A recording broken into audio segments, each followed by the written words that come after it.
Om Sahana Vavatu Om Sahano Bhunaktu Sahaviryam Karavavahai Tejasvinavadhitamastu ma vidvishavahai. Om Shanti Shanti Shanti. Hari Om. Today we will be starting the study of Brahma Sutras as explained by Shankaracharya. And so this study will focus on the Advaita Vedanta perspective of the Brahma Sutras. Before we start studying the sutras proper or the commentary of Shankaracharya, before we go into the text, we need to first understand some background about the Brahma Sutras. What are the Brahma Sutras? So, first of all, we are aware that Hinduism or Sanatana Dharma has the main texts or scriptures as the Vedas. They are four. What are they? Rigveda, Samaveda, Yajurveda, Atharvaveda. It is always better when we talk about these Vedas to enumerate them in the chronological order. So, if you follow chronology, then it is Rig Veda, Yajur Veda, Sama Veda and Atharva Veda. Atharva Veda being the last according to chronology. Now, Vedas are also called Trayi. Trayi means three. But that doesn't mean that there are only three Vedas. What it means is that there are three kinds of texts in Vedas. One is the prose, another one is the poetry, and the third one is the song. So, Rig Veda contains the prose, poetry. It's supposed to contain the poetry, and they are called Rigs. And Yajur Veda is supposed to contain prose. They are called Yajush, and Sama Veda is supposed to contain Gita or songs. They are called Sama. Now, why I use this phrase "supposed to contain"? Because Vedas are not so hard and fast in their structure. So sometimes Rig Veda also you may find some prose there, and in Yajurveda also you may find some poetry. But in Sama Veda we more or less find songs. And in Atharva Veda there is a combination of all three, and it is a much later Veda. So we know that these Vedas are broadly classified into three sections. The first section being Samhita, which is devoted to prayers or hymns, and the second section is Brahmanas, which is devoted to the details of rituals, and the third section is Aranyaka, which is devoted to the knowledge portion of the Vedas, or what happens after death and those kind of things are discussed in the Aranyaka. Now, the Upanishads, they generally are found in the Aranyaka, and they form part of what is called as Vedanta, which means Vedasya Anta, that means the end of the Vedas. So most of the Upanishads fall in this category. That means they are found in the end of the Vedas. But it is not always the case. Some Upanishads are also found elsewhere. But it can also have a metaphorical meaning, that is the summary or the conclusion or the gist of the Vedas. So if that is the definition, then of course all Upanishads fall into that category.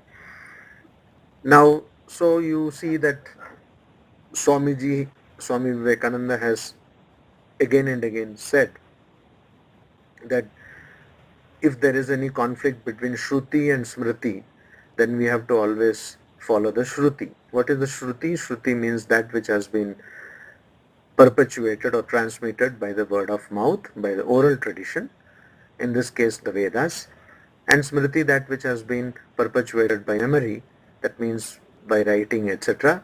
In this case, all the texts which were written like Mahabharata or the social codes like Manu, Yagyavalkya, etc. So Manu Smriti, Yagyavalkya Smriti, Raghunandana Smriti, etc., etc. So we have now the Smriti text, that is Mahabharata, and in that we have an important text which is the Bhagavadgita. So Bhagavadgita is called the Smriti text, and Upanishads are called the Shruti texts. So in Hinduism, there is a basic canon of texts, you can call them, that is something which you should study to understand the basics of Hinduism, and they are three. You can call them sections or parts. The word in Sanskrit is Prasthana, and Traya, which means a group of three or a triad, and Prasthana Traya means a group of three parts or three sections. What are they? What is first is called Shruti Prasthana, that means that which is Vedas. The second one is Smriti Prasthana, that is the Bhagavad Gita, because it falls in the Mahabharata, it's a part of the Mahabharata, which is a Smriti. And the third one is called Nyaya Prasthana. Now here Nyaya does not refer to the school of philosophy, one among the 6 Indian theistic schools of philosophy, Astikya Darshana, that means those who follow the Vedas. So what are these 6 systems of philosophy? Sankhya, Yoga, Nyaya, Vaisheshika, Purva Mimamsa, Uttara Mimamsa, or Vedanta. So Sankhya was started by Kapila, Rishi Kapila, and Yoga by Patanjali, Rishi, and Nyaya by Gautama, and Vaisheshika by Kanada, and Purva Mimamsa by Jaimini, and Uttara Mimamsa by Badarayana. So these are the 6 philosophical traditions, and then there are 3 other traditions, major philosophical traditions of India, which are Nastika, Nastikya Darshana, that means which are non-theistic, or not exactly theistic but non-Vedic, you can say, who don't follow Vedas, because Patanjali Yoga also there is division, and in Sankhya also there is a division where there is no theism, means they don't believe in God, or a person as God. They do believe in divinity but not Ishvara.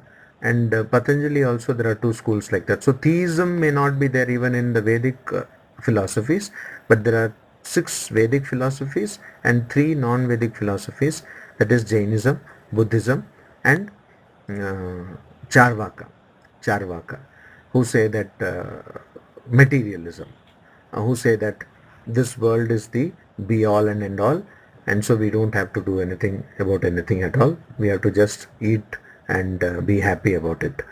So that is basically the philosophy of most of the people on earth. So that is Charvaka.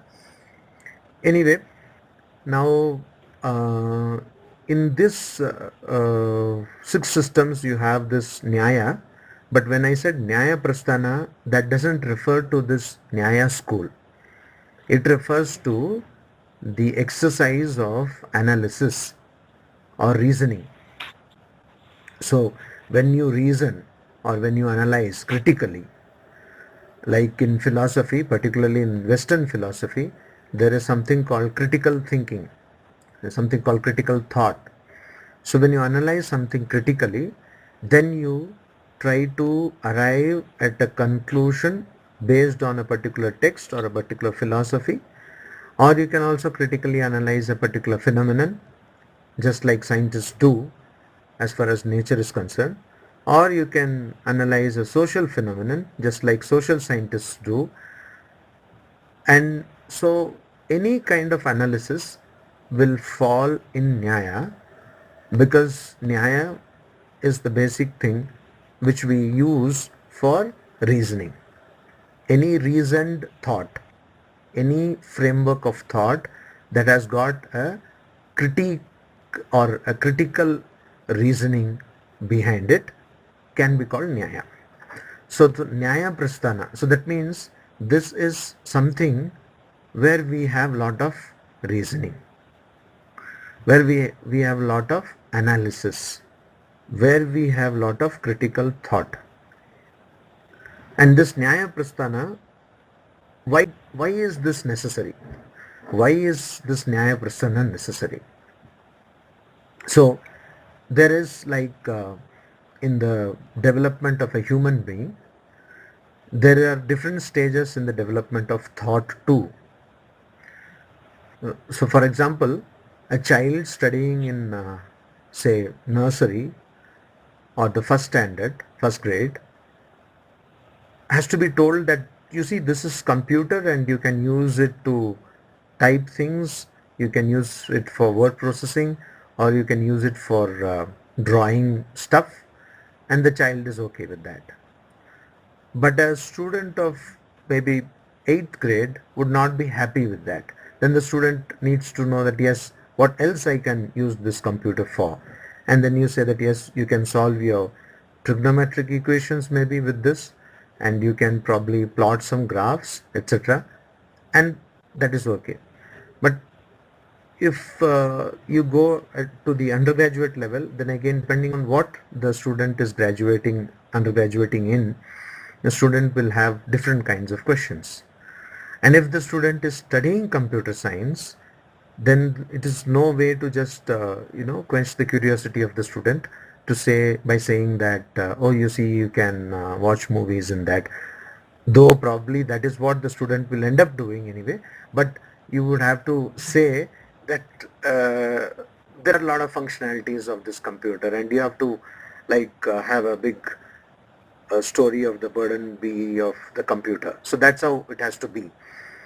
And going further, if the person is taking a graduate course, or if the person is going to go for a doctoral thing in computer science, then the person has to go deeper. Why is this important? We have to understand first that. You see, if I tell you that I would teach you cooking, and if on the first day I teach you how to make tea, and say I have like 50 classes, and on the 50th class also I will till the 50th class I teach you how to make tea. So, and the second thing is that you will be bored to death, quite literally. So that is something which human psyche cannot tolerate.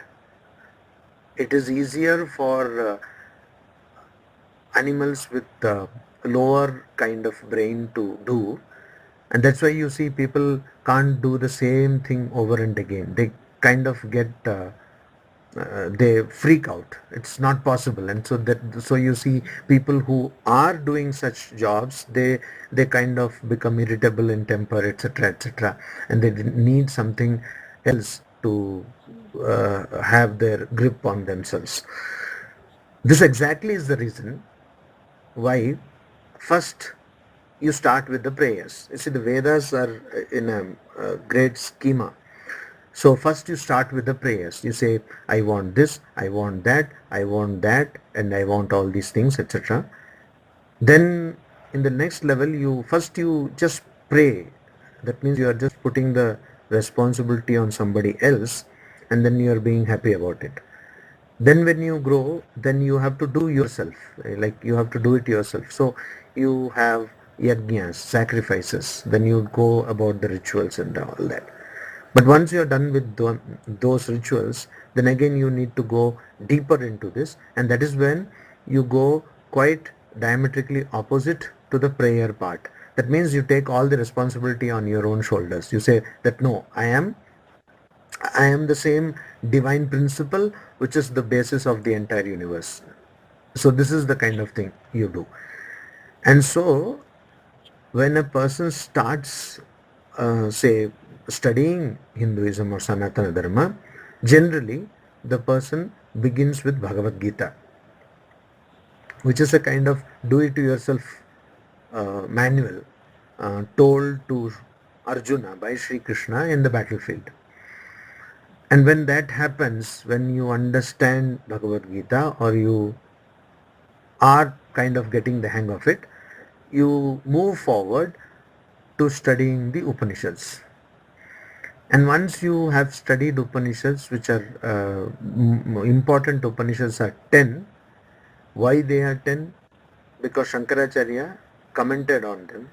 Why did Shankaracharya comment on these 10 Upanishads and not on other Upanishads? Because Shankaracharya saw that these Upanishads are referred to the most in the Brahma Sutras. So Shankaracharya commented on these Upanishads. So you study these Upanishads and then you come to the Brahma Sutras, where Upanishadic statements are analyzed critically with a logical framework of thought to understand the real meaning of these Upanishads. So the goal is to understand the meaning of the Upanishads, and also to realize that the ultimate divinity and you are not different. The ultimate principle or ultimate reality called Brahman or Brahma is not different from you, or you are not different from that ultimate reality. Or to put it in layman's language, I and God are one. So that kind of realization has to come, and that will come when you are thoroughly convinced of what is there in the Upanishads by repeatedly studying them. So in Sanskrit there are some things which are called in English maxims. They are called Nyaya. For example, there is this famous Nyaya called Andha Gaja Nyaya. That means an elephant and a blind man, which Sri Ramakrishna quotes often. So there is another Nyaya which is actually the maxim that if you want a pole to be strong, you should first shake it and then put more stuffing at the base, and then it becomes strong. So that is exactly the logic by which the study of Brahma Sutra is done. You kind of shake your understanding, go deep into the different nuances and the niceties of arguments. Basically, Brahma Sutra is a polemical text. Polemical means you understand which has got more and more of reasoning and argument. And that is one reason why most people are afraid of the Brahma Sutras. But according to me, the true reason being that you have to study in depth. So people are always afraid of doing anything in depth. So that is why they don't study. But in general, what they tell people say that Brahma Sutra, oh, Brahma Sutra, I don't want to study because uh, what would come of studying so many, you know, things and going so much into depth. I have understood that this world is all uh, illusion and that I have to get out of it. So people who do not understand say this because, you see, our mind is basically matter, and matter cannot take on spirit. It is impossible. Spirit and matter are totally opposite. But the best you can do in the given circumstances is that you can try to cloud the matter, or you can try to overpower the matter, overwhelm the matter with more and more thoughts of the spirit, so that you don't forget that you are not the matter but the spirit. That's the idea. So that is why these Brahma Sutras are necessary. Now they are classified, or they are in 4 chapters. The total number of sutras are 555, and they are in 4 chapters. And the goal of these sutras is to give you moksha, give you liberation. So if you study 555 sutras, you should get liberation. But you already studied 2 books, but I don't know. You might have got, I don't know, but so liberation you should get. So the idea is that if you understand the import of what is there in the sutras, you will get the liberation. And as Sri Ramakrishna says, and many other acharyas, including Shankaracharya, Adi Shankaracharya says, that is the goal of human life. getting out of this repeated cycles of births and deaths. That is the goal of human life. So this, now we look at the word Brahma Sutra. So today we will end by seeing the meaning of this word Brahma Sutra.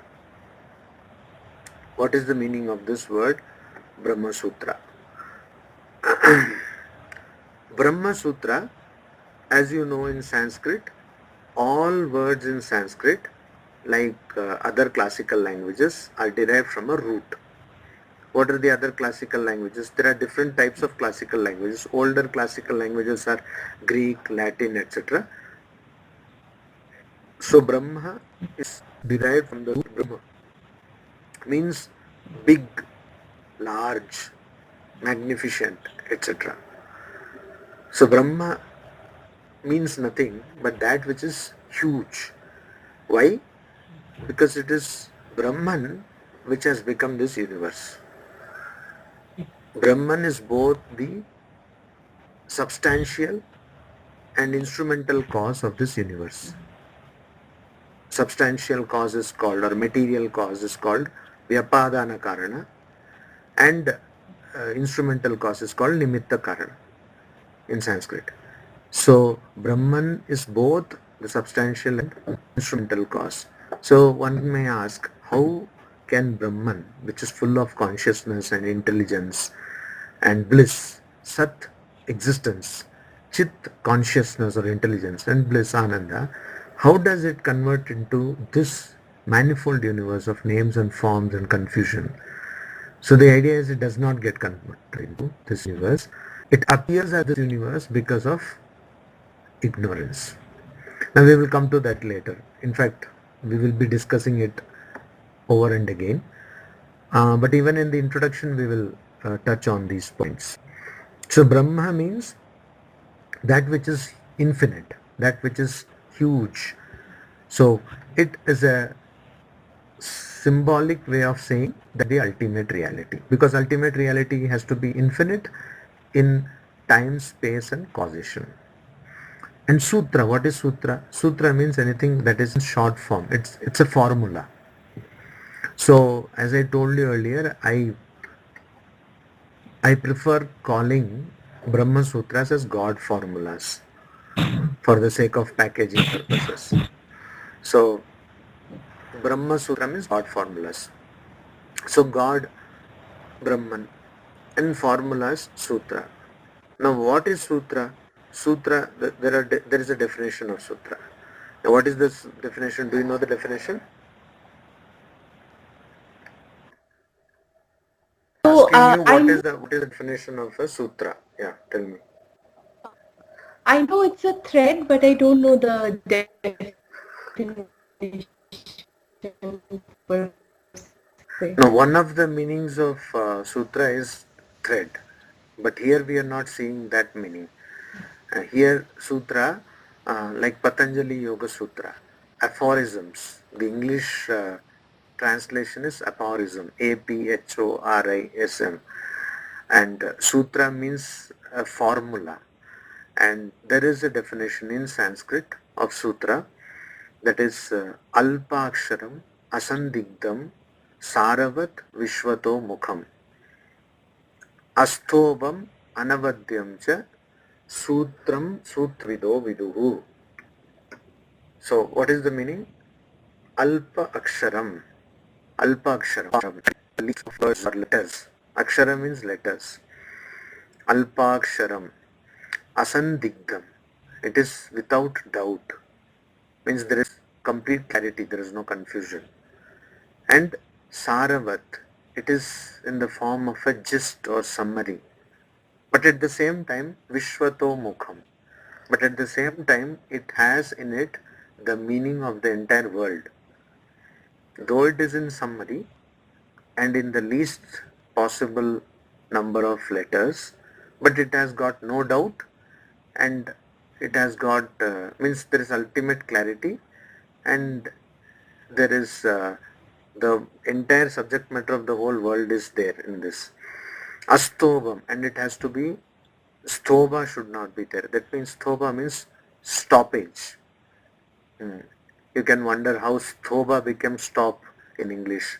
Anyway, so asthobam means which is without any pause or stoppage, without any break. And anavadyam, which is without any fault. Anavadyam means without any fault, faultless. Sutram, sutra vidu. Those who know about sutra, sutra vid, those who know what is a sutra, they tell that this is sutra. So the qualities are this, that it will have alpa aksharam, least number of letters, and it will be without any confusion, and it will be in gist form but have the entire content, and without break and without any fault. But that means grammatically, syntactically it should be alright. That is the meaning, faultless. So it cannot be mnemonics, because mnemonics have no syntax or no grammar. So they have to be words, but they have to be summarized. It has been told, and probably you also have heard or read, that earlier philosophers used to, when they were able to reduce even one syllable in a sutra, they used to get the happiness as one would get when a son is born. Now I am not going into the gender part of the thing, son, why not daughter? But anyway, okay, when a child is born, parents are happy, so they used to get more happiness if one syllable from a sutra is reduced. So that was the kind of extreme, the length they could go to reduce and compact the sutra. And so what has happened because of that, as a consequence, is that most sutras are now, we can make no head or tail about them without the help of um, commentaries written by different teachers, acharyas, like Shankaracharya, Ramanujacharya, Madhvacharya, or other people. We can make no head or tail about of these sutras. So I wonder that would be the case with all our abbreviations, particularly those that we have on social media, like ROL and all that, LOL and all that. So say 100 years down the line, people will wonder what is this, and probably they will bring all kinds of experts who will know that language to decode it and all that. So similar is our case. Now we have the text, but we can make no idea, or we are clueless about the content unless we refer to these commentaries. And so it is imperative, it is important that we refer to the commentaries to understand the meaning of the sutras. So for today I think this is enough. Then from tomorrow we will again continue. Tomorrow I think we will have, no? We will have it. So Yeah. tomorrow, for so today we will end it here. Om Shanti Shanti Shanti. Hari Om Tat Sat.